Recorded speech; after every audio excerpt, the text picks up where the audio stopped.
If you have finer hair than I do, I would suggest only using one pump for your whole head because it can get a little bit thick if you use too much product.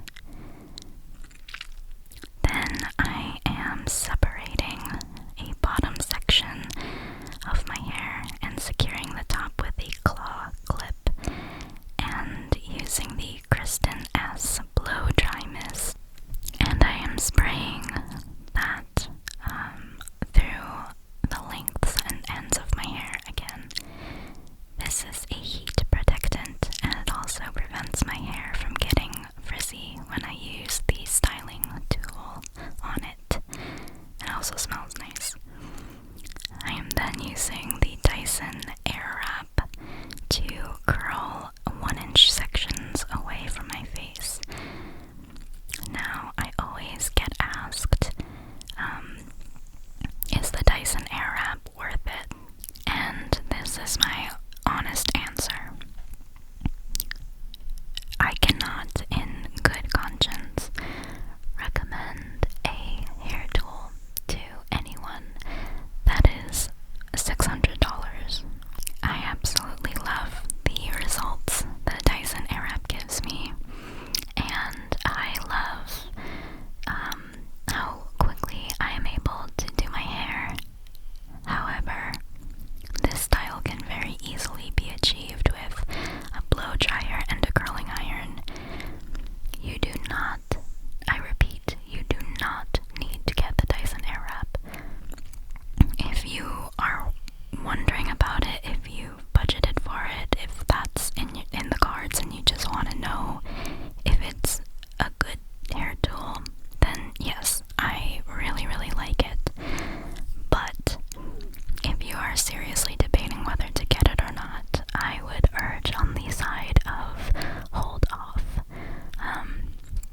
I actually don't know if you're able to try it out in stores or anything like that, but I wouldn't say you need to run out and get this insanely expensive hair tool.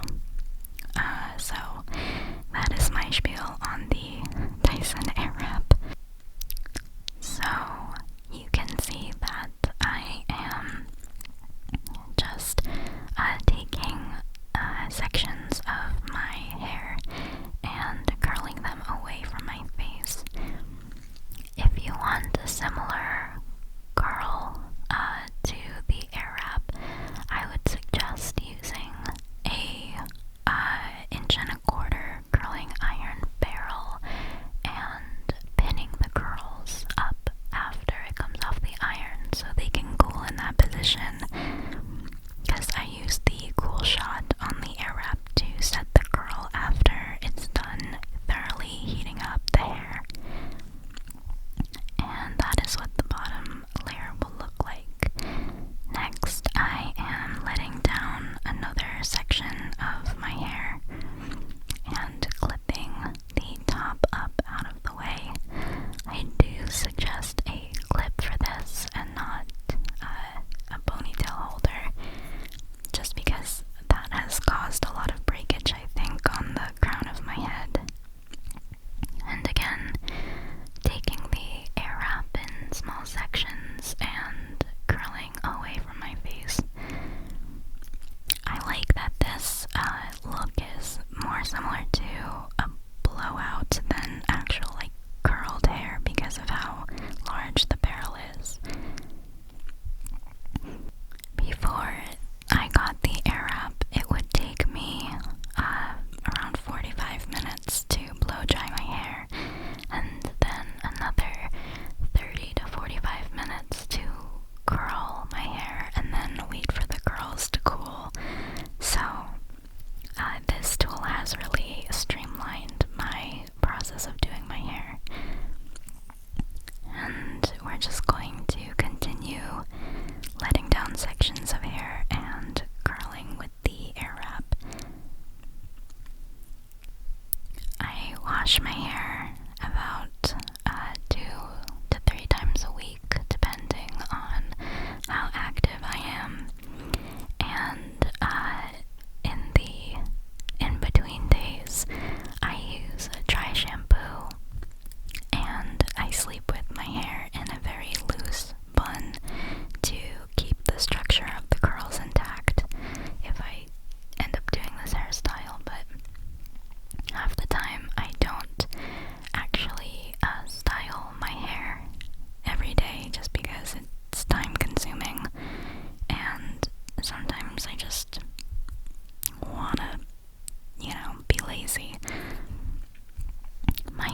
is naturally extremely straight and coarse, and to be honest, I attribute about 90% of why my hair might look good to genetics. I know that's kind of a boring / unhelpful answer, but since the cuticle of my hair is very round, because my hair is very straight, it is fairly shiny and is not super prone to breakage because of how thick the strands themselves are. So my hair is fairly low maintenance. The only thing is that it takes forever to dry. I used to get my hair thinned, actually. I know, I shudder to think about it, but in the early 2000s, I was told that I needed to thin out the bulk of my hair, and so I did, and as a result, my ends looked really straggly for a few years, and I had the worst layers known to man. Currently my hair is mostly one length with some shorter pieces towards the front, and I've just come to the sad realization that bangs just don't really work on me. I love the look of bangs, but I have tried to have bangs multiple times throughout my life, and they just don't really work on me. I did have curtain bangs that I liked for a while, but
So that is it for my hair routine.